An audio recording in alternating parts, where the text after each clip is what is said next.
Well, welcome to Bondus Incorporated Warehousing, where we store all of our stuff prior to move.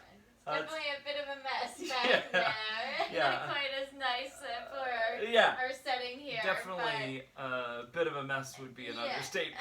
But the whole house is kind of messy, so I don't think we can find a different spot either. So it's okay. It's nice up front here, and so we can just enjoy this and ignore what's behind us. Well, we're so glad that you are deciding to join us today, and so we hope that this conversation is fruitful for you as it was for us.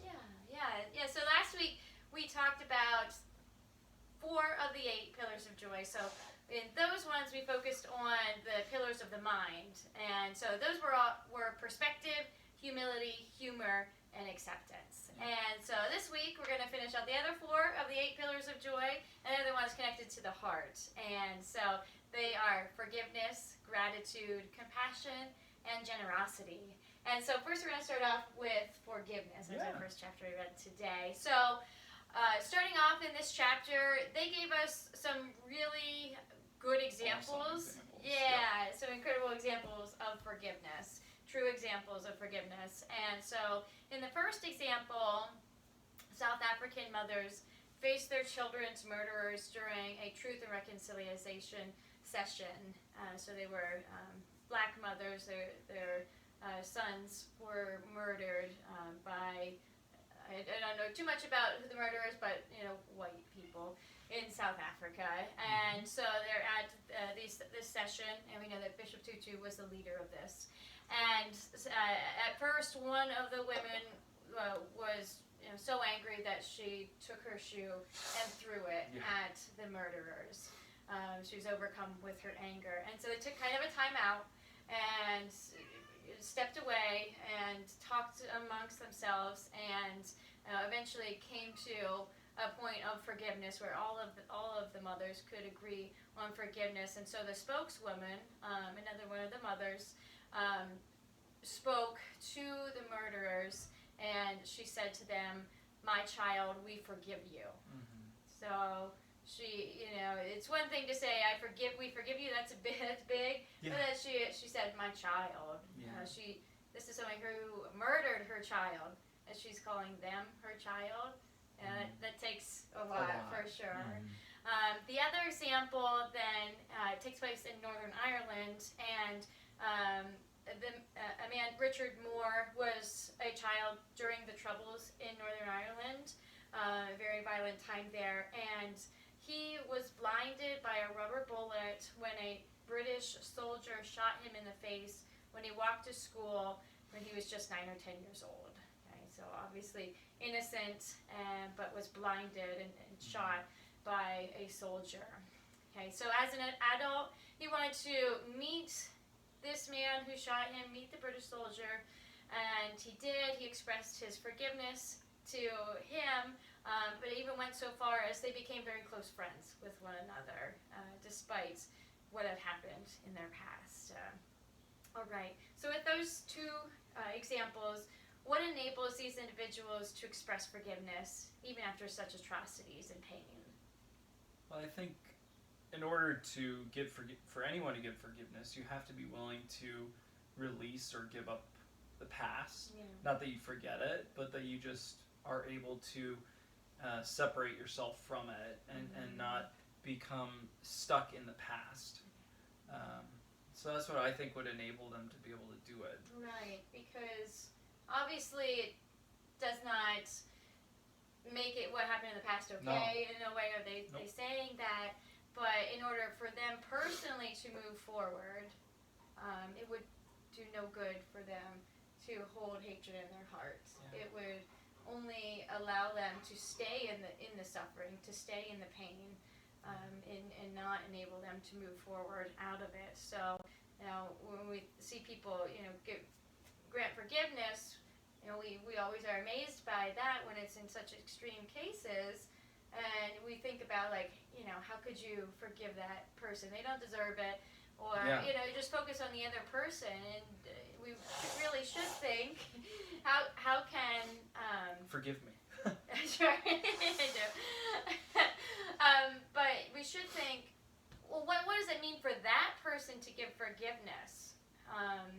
Why are they doing it for themselves too, as well as for the other person? They certainly are benefiting themselves by feeling that feeling of forgiveness, by letting it go. Reading these examples, I think of a quote that I always remember Oprah saying, "Forgiveness is giving up the hope that the past could be any different."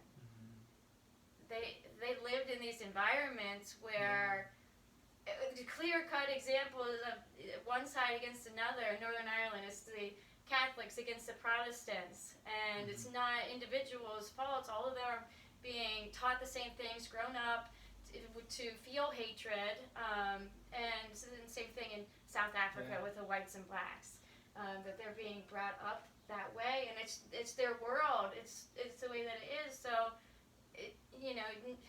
not feeling like it's only that person. It was the problem in the whole society. So you can't totally blame one individual for their actions when it was society's fault. And I just want to add one thing that's not really like in a direct answer to your question. But that's the only way that societies or groups of people move forward, or individuals for that matter. The only way you can move forward is to offer forgiveness, to mend those relationships, to mend the brokenness, and continue on into the future together. They even talk about this Richard Moore. Him and this soldier ended up being really good friends in the end. And I really that really touched me, and I really thought that was amazing. And I think it should really speak to all of us that when there is things that socially or individually keep us apart from each other, we have to find ways to mend that, because if you don't, it ends up just getting into the same cycle of stuff. Right, definitely. And then it just never seems to come to an end. No, they say in the book that revenge is a cycle. Yeah. Eye for an eye makes everybody blind. There's no end to it. If there's no forgiveness that breaks it, it's never going to end. And that was the point of the Truth and Reconciliation Committee, that it was that point of forgiveness to stop the cycle of violence, of hatred, of oppression, to have something set in stone where they could hash it out and work towards forgiveness, and it was really successful in doing that. Well, when you look at any war that has happened, the war ends when either both sides give up or one side gives up. Something's got to give. Something's got to give. And then a lot of times what we see happening after the war is over and one side is given up and surrendered, then they have a lot of animosity towards the other country or the other countries or whoever it may be, that then are putting pressure on them to be a certain way and to live a certain way. And it's just not a healthy environment for people to move forward in. I agree with that. So you have to offer some type of forgiveness in the end. Yeah, definitely. It's the only way forward. All right, so the Dalai Lama says, when we speak of cultivating compassion for someone, we are cultivating compassion for someone who is actually undergoing acute suffering and pain. But you can also develop compassion for someone who may not be experiencing acute pain or suffering right now, but who is creating conditions for their own future sufferings. When you have a sense of concern for their well-being, then there is no place for anger or hatred to grow. Okay, so how can viewing others in this way enhance your ability to feel compassion for them? And then also with that, so how can we see when someone is maybe building conditions for future suffering? So he's focusing on, a lot of times it might be clear to see how they suffered in their past, and how they're hurting in the present, and how that is creating their bad behavior. But how can we see, even if they think, they're living the right way, they're all good, but where they're actually being very destructive and in the future, it could potentially have problems. Right. I think it's the way you have compassion for them is you see the brokenness inside of them, how they're torn apart inside, how they're not mended together properly. Right. And you can see that internal struggle even if they don't recognize the internal struggle, because I really do believe that because we were all made in the image of God, we were all made inherently good, and we all want to be good, and it's not always possible. It doesn't. Not that it's not always possible. It's not that that's always a way that people end up being. Clearly, there are people that are not acting good. Yeah, and the book even says that that's the outlier. Like, that's not the norm. The norm is to be good and to want to be good. Yeah, and so when someone is not being good, and when they are that outlier, they're really a torn and broken soul. Someone that's truly hurting. And the only way that they can make them feel good in that moment is to tear other people down, or to do things that are hurtful to others, even if they don't recognize that they're being hurtful to others. Right. So I really do believe a lot of times it is unintentional. But for some people it is clearly very intentional too. So but the truth is still the same in both of those cases, where they are still a broken and torn person that's in need of healing. Right. You obviously in schools, if you think about bullying. Oh yeah. That's probably the clearest time when you can see that they're coming from difficult home lives. Yeah. So maybe they have a lot of anger and tension in their home. Not being shown love. Yeah, maybe they're not shown parents. love. Maybe their parents are going through divorce. Maybe they have abusive parents, either physically or emotionally. Could be any of those things, and they react by putting others down, trying to build themselves up by putting others down.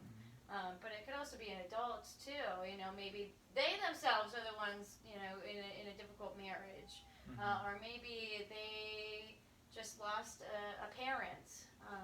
It could be anything. Could be a whole host of you don't know what's going on within them.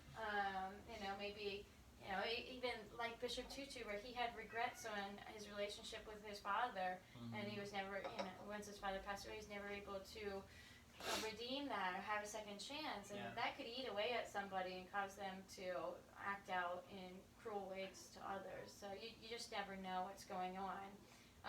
But as far as the second part, where how can we know when somebody's creating problems, suffering for their future selves? Well, maybe you're feeling it because they're doing it to you. Maybe you're feeling the results of whatever things they're doing that are creating suffering. Or maybe you're just witnessing other people that are experiencing it. You can see it. Right. I mean, I think of it like maybe you see somebody who is treating their children poorly. Or maybe not even that, because that's kind of obvious that that's bad, but maybe they're spending too much time at work or something like that, and really just putting their family life on the back burner. And they might think, I'm doing great in my job, all of that, really moving up the ladder, but maybe they're treating people cruelly, like to be cutthroat in their job to move up that ladder. And they might think that's good, but you can look at that and have compassion, because their kids may not want to keep a relationship with them after feeling neglected. And they may not realize that until the kids are older and don't want to come around anymore. Yeah, that's the whole premise of the movie Liar Liar. I was thinking of the song Cats in the Cradle. Cats in the Cradle? Yeah, well, the movie Liar Liar, the premise of the movie is that he misses his son's birthday, and then a whole host of different things happen, and he ends up not being able to lie ever again. Oh, that's too bad. Yeah. He's a lawyer, and he's not able to lie anymore. And, Jim Carrey does some really wild things in the movie, but, the movie moves towards the end of it, where he gives up that lifestyle, that cutthroat nature of, work, and spends time with his son. Yeah. Good. Yep.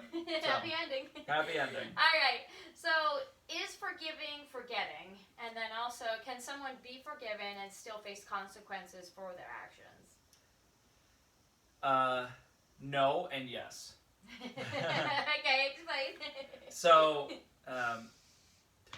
you know, like when I was younger and I was not like, well, when you're younger and you want to be like on the in with people, Yeah. and then you're not, and you feel bad Sure. because you're the outcast, the one who's left out of everything.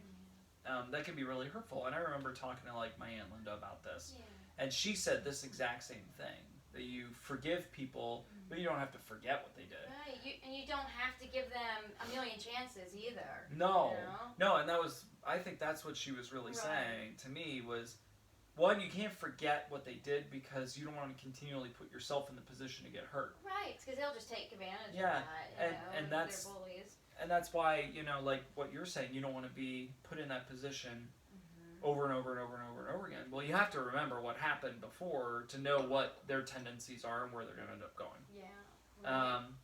And as far as the bullies are concerned, in this regard, you know, no, they should have been when I was, you know, at church, and I was accused of pulling a girl's hair in the choir, which never happened. I got my hanger hooked on her hair. No. And I like immediately stopped and like tried to apologize to her. And then to the boys from the choir, I don't know where the church choir director was at this time. It's amazing I ended up becoming a pastor and not like never wanting to go to church again. But they grabbed me and slammed me by my throat into the back of the closet where we put our robes and everything, because they were like, "Oh, we're going to be tough and save the girl so she'll like us." Wow. You know, yeah, really great. You know, like I've never forgotten that. Now I've forgiven them for that, but it's one of those things where I had been friends with the one. I was like, "We're done. Right. That's it. That's the right choice. We're done." Right. You know, you're not getting a second chance on friendship. I won't be rude to you. Yeah.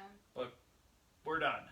So, you know, I don't know where the choir director was. Should have stopped that, but you know, that's what it is. And I think that those boys should have been reprimanded. I think they should have been punished. Sure. You know, I don't think that removing them accident. from choir would have been a punishment. I think giving them a solo probably would have been more of a punishment. So, I don't think you know.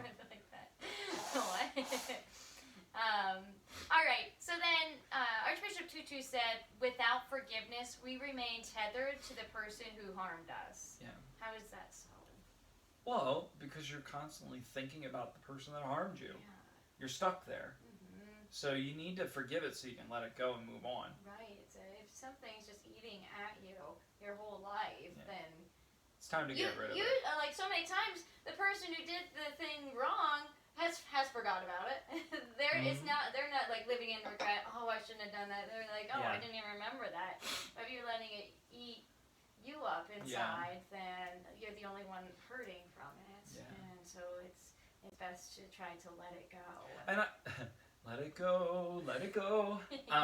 But I think that one thing that I'd say is forgiveness. So often we think you have to have an encounter to have forgiveness. You don't have to have a communication with the person to forgive them.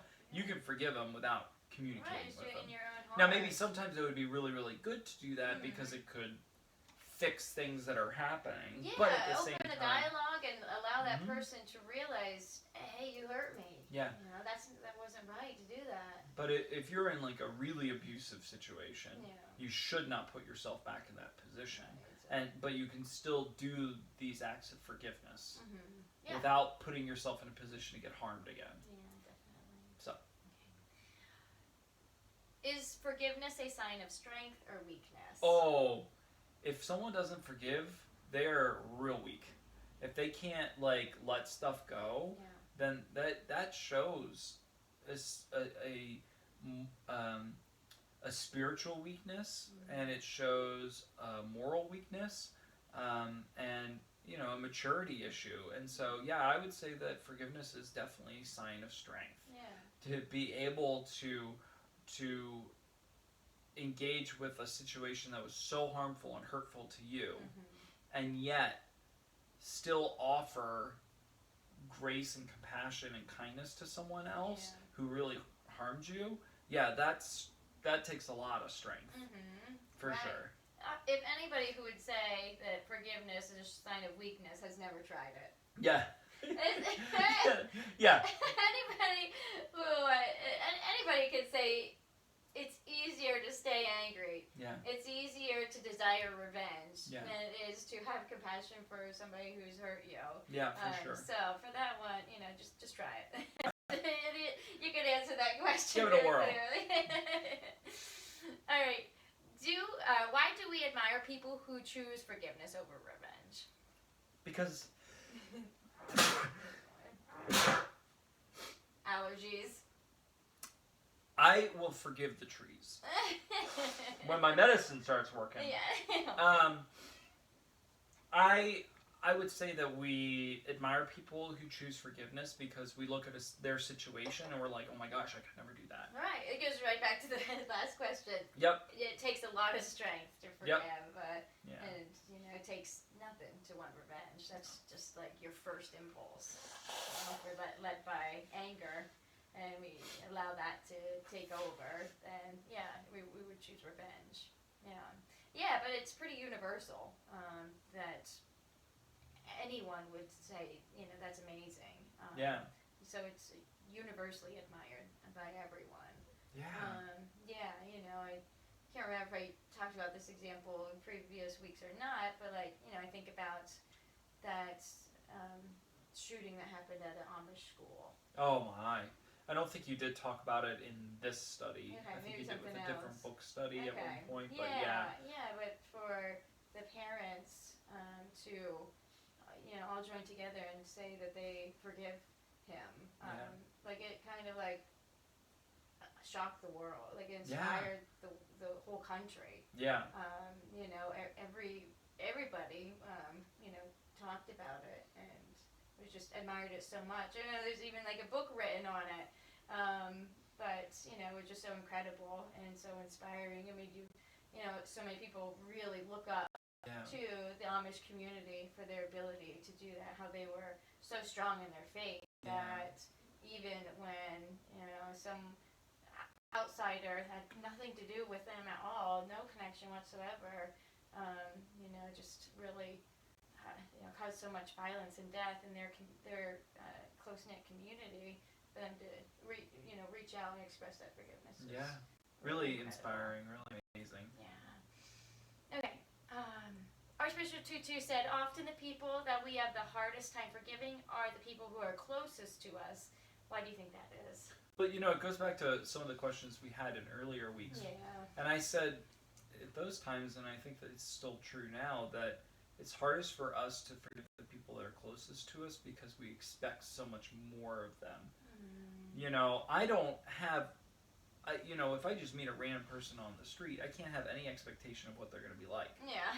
Right. But for your family, you expect that they're going to honor you and love you and take the time to speak about what you are going through, and really be intentional to listen to you. And when they don't do that, or when they do something that they know you won't like just because, it's really can be much more damaging, I think, than if a stranger did it. Right. Yeah, I was even, listening to a podcast today, or the other day, by Brene Brown. Yeah.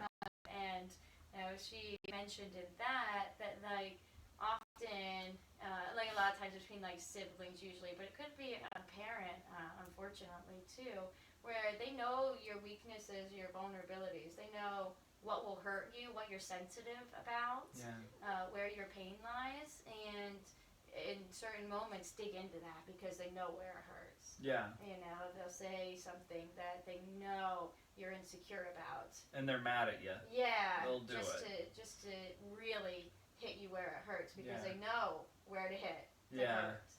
and other people don't. Yeah. And so in that way, they can definitely cause the most harm because they know you the best. Yeah. And they know how to hurt you.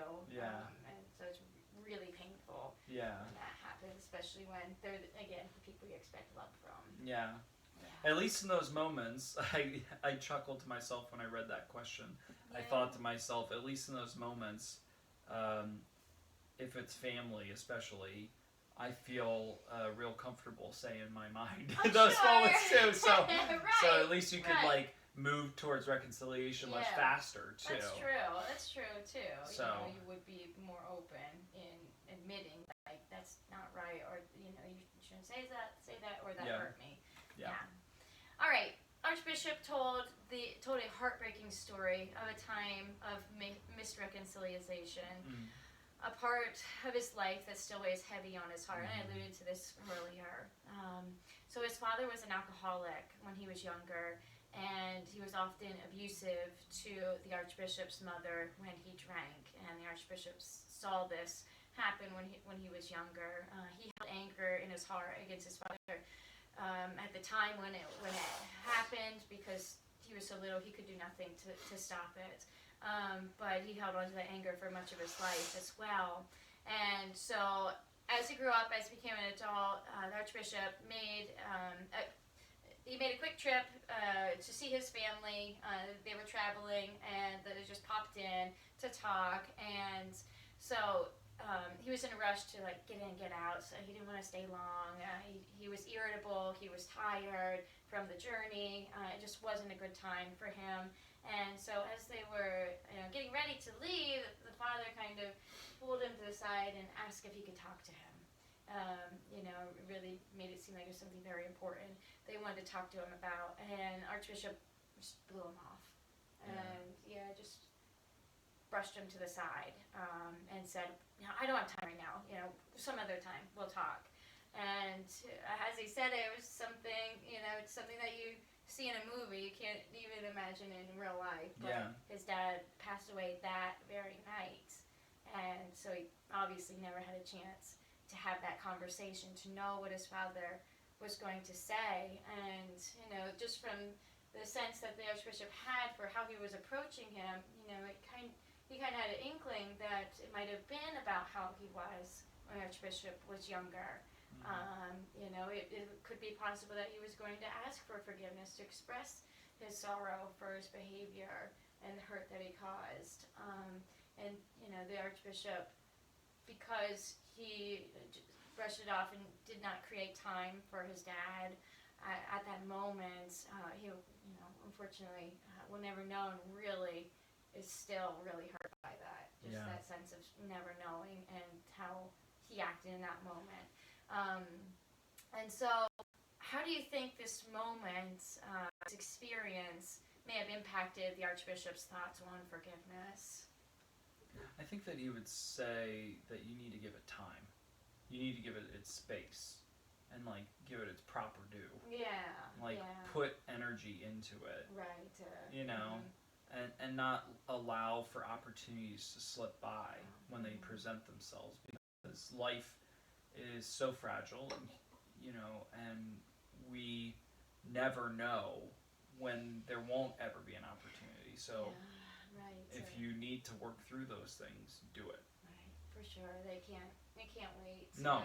There's no point in dragging it out. Forgiveness is always the right option. Yeah.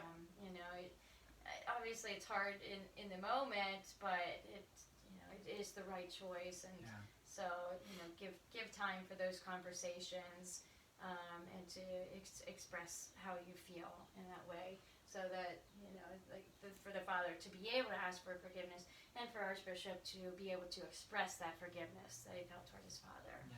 All right, next chapter is on gratitude. The Dalai Lama said, every day, think as you wake up, I am fortunate to be alive. I have a precious human life. I am not going to waste it. So what good can this daily practice bring, or something similar to that? Well, I think there'd be a lot less people just sitting around twiddling their thumbs when they could be doing something productive. In the morning when they wake up, you mean? Like instead of looking at your phone or yeah, something instead like of that? just like sitting on your phone or watching Netflix all day or whatever it might be. Okay. You know, that you would go and find something good to do with your time. You know, we only have a certain number of days. Yeah. So, you know, being more grateful for every moment that you have and seeing it as precious, you wouldn't let any of them slip by and would make something of all of them. Yeah, yeah, and it doesn't, like, for him, it's like this mantras of saying these statements, but it could obviously be prayer too. Oh, yeah. Where you thank God for another day, and for all the things that are in your life, for the sunshine, the birds out the window, your breakfast, the food that you're eating, you know, the people in your home. Yeah, anything. All of that, yeah. So it could take a number of different forms, and it could, I know a lot of people like to like keep journal. Journal, or like at least like a list of what you're grateful for each day, and that would, you know, you probably do that in the evening once your day is coming to a close. But yeah, like some type of practice of gratitude.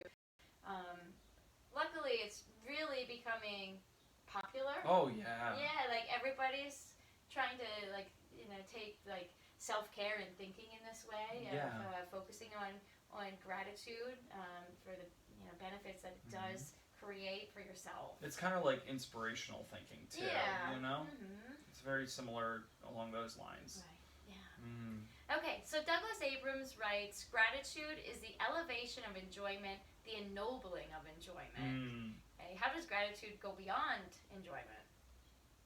Well, I think it's deeper than just simple enjoyment. You know, I can enjoy watching TV or going for a walk or whatever it might be, but I know I have a lot more gratitude when you're there with me doing it. Right. You know, even so much as like in the last, you know, few months when we haven't really been able to go anywhere, we've started doing walks separately, but listening to podcasts so we can like gain something in that regard. Right. But sometimes I like walking behind you so I can see you. And I'm Feel like, connected? I feel connected. I'm like grateful that you're right there with me. Sure. You Yeah, know? we like to go at the same time even if we're not together. So I think gratitude, in some regards, for me at least, shows up in love. Yeah. And like my passion for, you know, family and for you and for the opportunity I have to serve as a pastor. And just what's important to me and essential to me. Yeah, I think of it like it could be anything as the example, but like somebody might say, I like to have eggs for breakfast. You know, I enjoy having eggs for breakfast. It could be simpler. But you know, if you have gratitude for those eggs, then you're like, you know, I thank God for creating chickens to give us eggs, and I thank God for the farmers and those committed to working to provide us with food. It's a tough job. And it also makes you think too about, you know, your gratitude for what you have makes you think about those who don't have. Right. And then your gratitude then leads to compassion. Yeah, definitely. They're definitely connected. I agree with that. Yeah, you know, you thinking of the eggs, like, I'm grateful that I have this food, that I'm able to have eggs each day for breakfast, because so many people do not, and you know, have to go hungry. And so leading to compassion when you're grateful in that way. Another thought that came when I was reading that section was, we've watched different like documentaries and things that talk about like farming in America. And it makes you really, really grateful for what we do have food-wise, because, as you said, they work so hard. But so often they struggle to just make ends meet. So they're working so hard to grow or produce the food that we eat. And we, you know, so many of us are able to just buy whatever we want. you know, Right. but they're struggling to just do the work that we should have more gratefulness for the food that we do eat, because we don't really always realize how hard it can be on the farmers to even get the food to us in the first place. It's tough because like you go to the grocery store and you're like, oh wow, like the price of eggs is down, you know, they're only 79 cents or whatever. But you know, think of how much work it is to get a dozen eggs to you, and what all is involved with that. Like 79 cents, really? That's it. Like it's not as good as it seems, because you know, I don't know if we're just focused on like, you know, getting the price as low as possible. I don't think we're being quite as grateful to the farmers as we should be. Well, and that I was watching a YouTube video one time where it was a young farmer about our age who was working with his dad, and he handles all the finance side of it, and he was talking about like the cost of running a farm, and I was just shocked that it went like hundreds of thousands of dollars into the red. Now, he said for that year it did. Other years they might come out a little bit on top. Right, but you're not getting rich. But no, you're not getting rich. Even no matter what people think, you're not getting rich. Because there's so much to do the work. Right, and it's just totally different because in the past, like, farmers used to be able to make a very good living. Yeah. You know, and like farmers were more wealthy in their towns. Yeah. But just not anymore. It's just such a cutthroat business. Everybody wanting the lowest price for everything and importing from other countries and all of that. And the costs of all their equipment, everything still goes up. Right. Yeah. It's definitely being pushed on technology. All right. So that's off topic, but sorry. No, it's okay. Can we be grateful for our enemies? You know, I didn't really know fully how to answer this, but the best that I could come up with was yes, because they present us with a time for spiritual growth, you know, to work through all the negative feelings we might have for other people and find a way to have joy and compassion, you know, joy in the midst of it and compassion for them while they're still acting in a way that's not great for us. Sure. Right? You can use those moments to really challenge yourself and to stick true to your beliefs, just like Dalai Lama's friend who was imprisoned by the Chinese. Yeah. He spoke about that. Just amazing. Or Nelson Mandela when he was in prison and just, you know, being able to like connect with his guards, you know, is really amazing. Right. Okay, so then Douglas Abrams writes about a man, Anthony Ray Hinton, who spent 30 years on death row for a crime he did not commit. Thankfully, he was absolved. Yes, he was released from prison. But 30 years, he lost 30 years in prison. And so, what can his life after his release teach us about gratitude? Well, you know, it's amazing. He didn't hold any grudges against the people, and in fact he was in a 60 Minutes interview and they asked him like, how could you not be mad at them, and his response basically was, well, if I stay mad at them, they stole 30 years from me, but if I stay mad at them, they'll steal the rest of my life. Exactly. You know? For sure. So I really appreciated that point, that if you stay mad at somebody, it steals your life. Doesn't steal it, because like you said, so often the bully or the one who did the wrong thing or did the injustice, they've already forgotten about you and moved on. Right. You know, the jurors might not care. No. You know, they might still say that he did it, even though there's proof that where he was at the time. Yeah. You know. Yeah. And so it's really important for us to see how not allowing for that to overtake us will actually free us. Yeah, definitely. You know, he has unfortunately such a small time of freedom left, and we're losing so much of his life in prison. You know, he doesn't want to stay embittered. Yeah, why waste it? Yeah, and it's just amazing for him to say, I don't know why people hate the rain. Oh yeah, that was awesome. That would anything from heaven be seen as something bad? Yeah. And it's falling from heaven. It's a gift. Yeah. And so he says he loves to stand out in the rain. Yeah. I mean, he was never allowed to go outside. Yeah. He was in solitary confinement all but 1 hour Yeah. a day. Yeah. So I don't know how much time he got to go outside in that 1 hour. Probably rarely.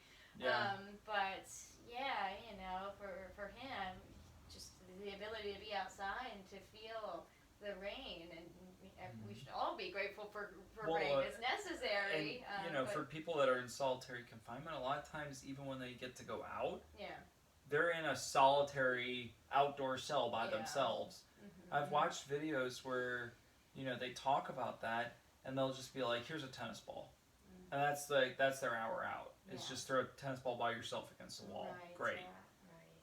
It's not fair. No, because we know from reading this book that we are wired for connection. We need to be able to connect with human beings, even people who are, shy, even people who aren't outgoing. Yeah. Everybody needs some Something. type of human connection. Something. Even if it's just like small amounts, Yeah. still it's necessary for your health and your mental health, your physical health, for everything. For everything. Okay, next chapter's on compassion. So the Buddha supposedly said, "What is that one thing which, when you possess, you have all other virtues? It is compassion." Does compassion encompass all other 7 pillars of joy? So we got gratitude, generosity, forgiveness, perspective, humility, humor, and acceptance. Does compassion really display all of those roll into one? Yeah, I think to different levels. Right. But I think, they do. I don't want to go down and break No, them all you don't down, have to do that. but yeah, I think that compassion, or really does encompass a wide range of things, because it opens us up so much more to experience so much more. Yeah, and I think somebody may look at this list and say 8 things, like, that's overwhelming. Yeah. And so I think it's nice that really with compassion, you can focus on the one and the rest will come. Yeah, exactly. Yeah, just focus on being compassionate and everything else good will come with it. It's pretty incredible. Yeah, because they even describe, like, for instance, I'll just use this as one example. They describe empathy versus compassion in the book. And, with empathy, it's understanding, like, where the person's coming from, but compassion is like walking alongside them, more or less. Right. It's more intentional. They used an example, it was funny, how they said, if somebody's stuck under a rock, like they're stuck under a boulder, if you feel empathy, you dig down and you put yourself under the rock so you can feel what it feels like too, I know what it feels like to be stuck under a rock. Compassion's like, wow, that must hurt. Let's get him out of here. Yeah, right? Let's remove him. It's more intentional experience. The desire to help. Right. Okay, so should we be wary of people taking advantage of us if we show compassion? Honestly, no. Our job is to be compassionate, and if someone's taking advantage, we don't have to continually give them compassion. It's just like forgiveness. Yeah. You can forgive it, and then you don't have to put yourself out there for exactly. So you should be compassionate, and if they're taking advantage of it, then you don't become embittered. You just leave. And they'll just continue on in their negativity. That's not on you. Nope, it's on them. Totally outside. It's not, like I said last week, worry about if you're doing the right thing, and the response makes no difference whatsoever. No. However they receive it or however they respond is on them, and you do what's on you. Yeah, you do you. Okay. So how can compassion lead to reciprocal altruism? Reciprocal altruism. Well, compassion is contagious, and so, if you are being compassionate to one person, then they'll be compassionate to the next person, and then they'll be compassionate to the next person. it's the It's idea. gonna come around back to you. Too. So, it's the idea of, today I scratch your back, tomorrow you scratch mine. Yeah, right. Which they said in the book. They I didn't make that up myself. Well, that's okay. But, if you do it and example it, and they pay it forward, eventually it comes back to you. Mm-hmm. Yeah, definitely. definitely. So if you want good, right, give good. Right. It really does serve yourself to be good to others. Yeah. It serves everybody. Because then you're getting double service. Yeah. When it comes back around to you, that's your double service. Yeah. Because you feel good being good, and then you feel good when someone else is good to you. So it's more like 4 times, intertwined, cool stuff. Definitely. So think about it. So many people, tens and tens of people, millions of people are doing it. Then it's gonna just be double fold or quadruple fold. Yeah. And really pay off. All right. So then, is it easier for us to have compassion for ourselves or for others? For me personally, I would say it's easier for me to have it for others. Yeah. Because I am, I don't always feel great about myself. I'm more critical of myself. Right, I know that's true. So that's how I view it. Now, I'm sure that that's not how everybody is. Right, it really depends on the person. Yeah. But I think a lot of people are like you. That it's, you have high standards for yourself and you want to be better. And, maybe you make even commitments to yourself, like, I'm going to improve in this way. Or today I'm going to have a better day. Today I'm going to treat this person better. Today I'm going to be happy. Whatever. Yeah. And when you trip, then you're like, dang it. Yeah. I knew I couldn't do it. Yeah. Whatever.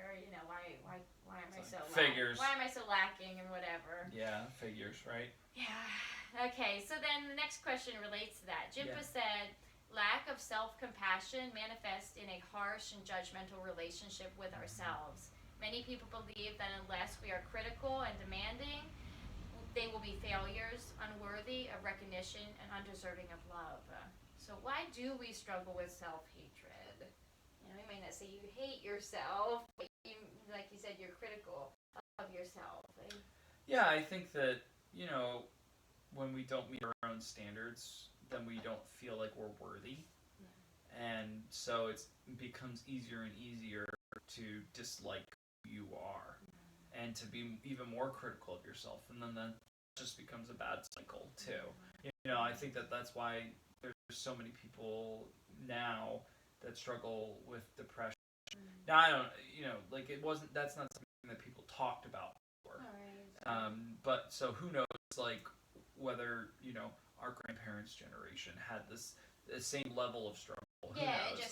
Just didn't say anything. I don't didn't know. Have a term for it. Didn't know how to talk about it. Yeah. Who knows? But we are seeing more people that are struggling with mental health and having a lot of challenges in that regard, especially things like depression. And I think part of that is ourselves putting pressure on ourselves. I think another part of that is that society puts pressures on us. Maybe our parents put pressures on us, or our family puts pressures on us, or the expectations of what is like a responsible adult puts pressures on you. And then when you don't meet those expectations, it's been ingrained in you that's the way you're supposed to be. Yeah. And so then you just get into a cycle of, well, I'm supposed to be like this, but I'm not like that. So I feel bad, and then you still don't meet those expectations because you've buried yourself, and you're making it harder and harder and harder. It's like being in quicksand, like a cartoon, because real quicksand doesn't work this way, but it's like being in quicksand as a cartoon, that when you shuffle, you sink. Yeah. And every time you try, you sink a little bit more. Right. No, that's definitely true. With this, I wanted to read a quote that goes with it that about for how we should be more compassionate to ourselves. So it says, when we treat ourselves with compassion, we accept that there are parts of our personality that we may not be satisfied with, but we do not berate ourselves as we try to address them. It's just like they were talking about for so long, that especially Archbishop always said, when you trip on these things, don't be hard on yourself. Just move past it. Yeah, forgive yourself and move on. Right, exactly. So when we go through this difficult time, we are caring and kind to ourselves as we would be to a friend or a relative. When we feel inadequate in some way, we remind ourselves that all people have these feelings or limitations. When things are hard, we recognize that all people go through similar challenges. And finally, when we are feeling down, we try to understand this feeling with curiosity and accept rather than rejection or self-judgment. Yeah. I think this comes back to that idea of Ubuntu, where, like we are a person through other persons. Yeah. And so when we can recognize that we're not alone in these struggles, it becomes easier for you to then move forward. Right. Or at a minimum, maybe it even becomes easier just for you to ask for help. Yeah, because I think with that a lot of people have feelings of self-hatred, self-judgment, lack of compassion for themselves, because they're the ones that can hear their own thoughts. Nobody else can hear it. And so that's true. Right. Thankfully, nobody would want somebody to know all their thoughts. That's not totally true with us, though. Sometimes you hear me talking to myself, so you do hear my inner dialogue sometimes. But you know what's in your head, and like you might think, why do I have these thoughts? Like, why do I always resort to anger in my thought, or whatever it may be? Going through your head that's negative, that you wouldn't share with anybody, but it flashes in your brain, and you do not want to think that way, but it jumps in your head right away. Yeah. And you know that it's happening in your head, and so you're hard on yourself, but guarantee it happens in everybody's head. You just don't hear it. So, yeah, absolutely. Right. So we think that, we're harder on us because we recognize it in us, but we should see that other people have this as well. Okay, so the next chapter is on generosity. So it is said that in giving we receive. How do you find this to be true? In giving we receive. Well, when you do good for others, like I said earlier, you feel better about yourself. Yeah, right. You receive by feeling uplifted by the situation. And so often I found when I've given, I felt uplifted by the person I've given to. I felt blessed by them more than I blessed them. I remember taking when I was in college, like we made a group of us made multiple lunches. We made one for ourselves and a couple for other people, and we went down to a park in Baltimore and gave them to people in a park. And the whole time we were doing this, I felt uplifted because of the conversations that I had with these other people. Right. It really is. You get so much more than you're giving. And I saw how much happier they were as people who had less than me. And that in and of itself, I was like, wow, well, I definitely should be more grateful. Right, it really convicts you when you see that, for sure. And so many people that volunteer who say the exact same thing. Definitely. Okay. All right, so charity is a universal moral in all major religions. It goes through so many different examples. I'll just read it real quick here. Generosity is often something that we learn to enjoy by doing. It is probably for this reason that charity is prescribed in almost every religious tradition. It is one of the 5 pillars of Islam. In Judaism, it means justice. In Hinduism and Buddhism, it is called dana, and in Christianity, it is called charity. And so it's in all religions, it's being highly important. So why is it important that every religion requires it? Because I think it's a core part of human life. We all need to be generous. We all need to be connected to each other, and that inherently became a part of every major world religion. Because it's a necessity. Right, and we never know when we're going to be the ones needing it. And so in order for everybody to succeed throughout their whole life, everybody should be generous and to each other and charitable when they can. Can money ever buy happiness? Only when it's given to other people. Right. Right. So you always hear the phrase "money can't buy happiness," but in some ways it really can. Yeah, but only if you give it to others. Right. Exactly. Yeah. When you're charitable with it, Yeah. and it can bring you happiness in return. Yeah. Okay. In Buddhist teachings, there are 3 kinds of generosity: material giving. So that one's pretty self-explanatory. Then there's giving freedom from fear. That could be protection, counseling, giving solace to somebody, comforting them, or spiritual giving. And for that, it can mean giving your wisdom, moral or ethical teachings, or helping people to be more self-sufficient and happier. So which of these 3 do you think most people find the most difficult? I would say that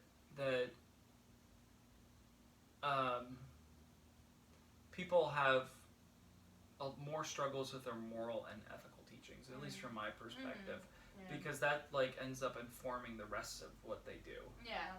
You know, that they might say one thing, but they act differently. Yeah. And so that's right. You know, So I feel like maybe I can't give any wisdom or any advice because I'm not living it. Yeah. So I can see that. I think the easiest in America, at least for a lot of Americans, not everybody, is material giving, where you see like hardship.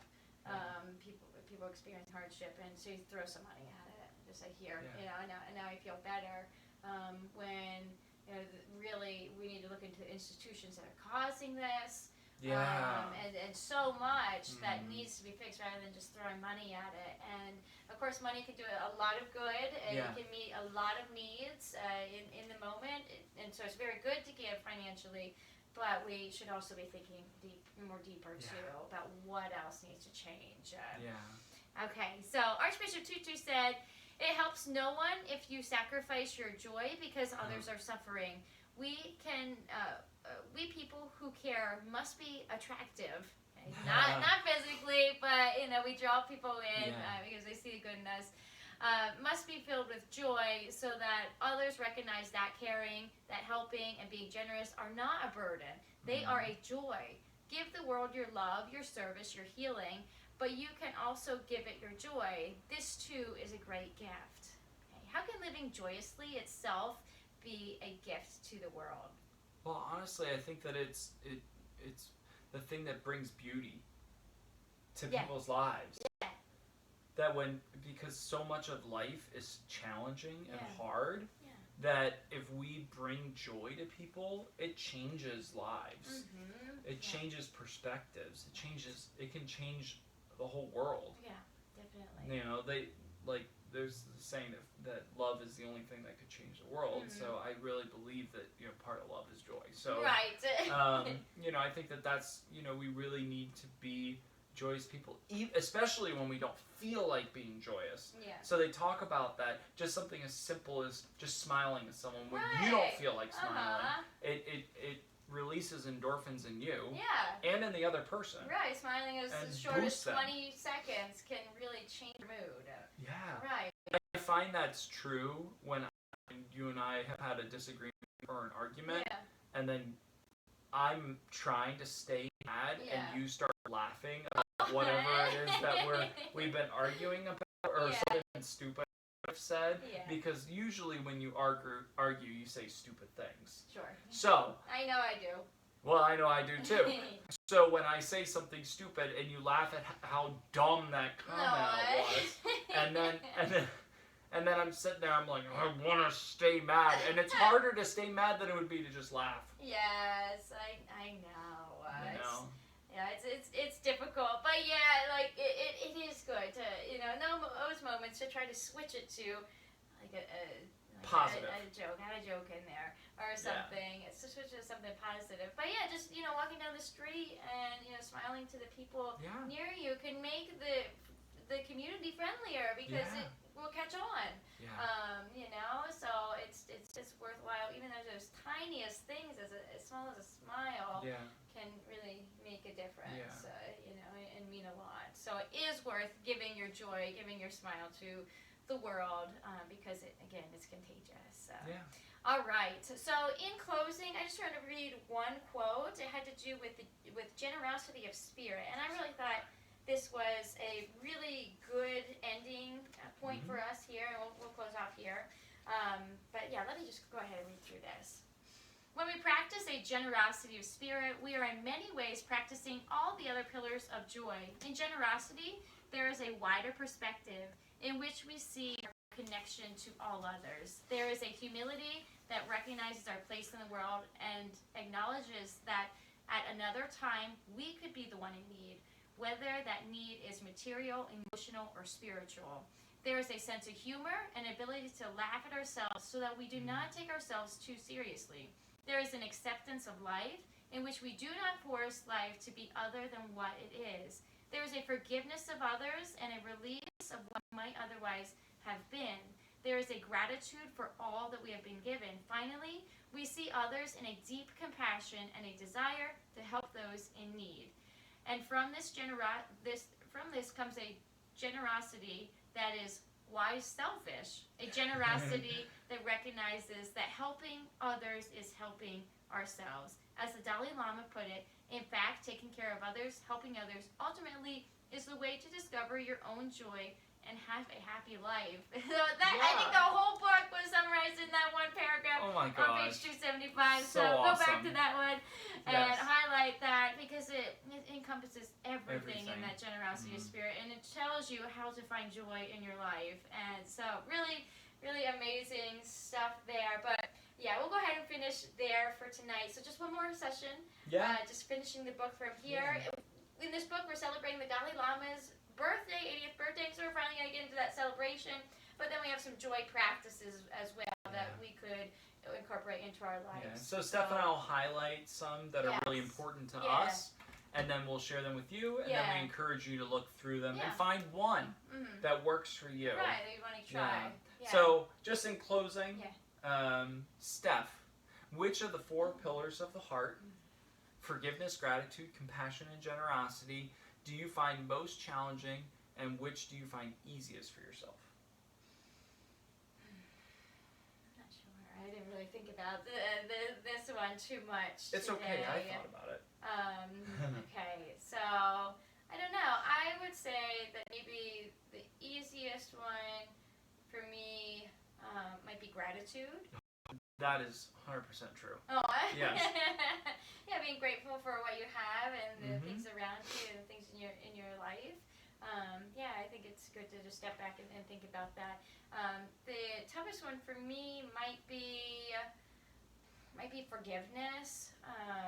Sometimes I can hold grudges against people, or have negative feelings of others when I think of something that happened in the past that upset me.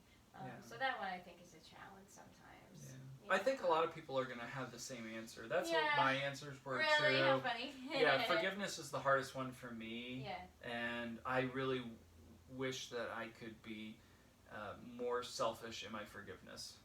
Why selfish in my forgiveness? Right, exactly. Think about yourself. Be selfish. I want to be over this. I don't want to hold these feelings in. So let it go. And it'll only be helpful to everyone else. Because I just hold on to things too long. And then gratitude, for me, I'm really grateful for my personal life. Right, you express that a lot. I have, I'm trying to find more gratitude for my professional life. But at the same time, I know that that's not far off for me. It's a matter of continually working hard and seeing the kingdom come. Sometimes I have hard time feeling gratitude because I don't see the kingdom around us. It's a long, long process, and so it's hard. Because you're not seeing a ton of change at some point. I don't expect to see the kingdom in my lifetime, so I know You're it's we're part of the process, and that's okay. I'm just want to be grateful for the place in the process that I'm in. So, thank you all so much for joining us tonight with our time of learning more about the pillars of joy. And so we encourage you to join us next week. And finish off the book with us. So I'm going to just pray for you all, and we will see you next Monday for the book study. So let us pray. Gracious and holy Lord, thank you so much for both His Holiness, the Dalai Lama, and Archbishop Desmond Tutu. They are truly some of the wisest people that have ever lived, and they embody so much of the beauty that you said was here with us, and that you brought into the world through human beings. And so, God, we ask that we could take little bits of what they have said, incorporate them into our own lives, that we can be more wise, selfish in the way that we are good to other people, in order to make the world a better place and make our lives better too, Lord. Thank you so much for their example, for Douglas Abrams, for his willingness to do this interview, and for his beautiful writing and way that he compiled this book for us. And Lord, we also want to give thanks to you for bringing both of these incredible men into the world to teach us a little bit more about the kingdom come. We pray this in your name. Amen. Thank you so much for joining us. Go out and smile to somebody tonight, and have a wonderful evening. Goodbye.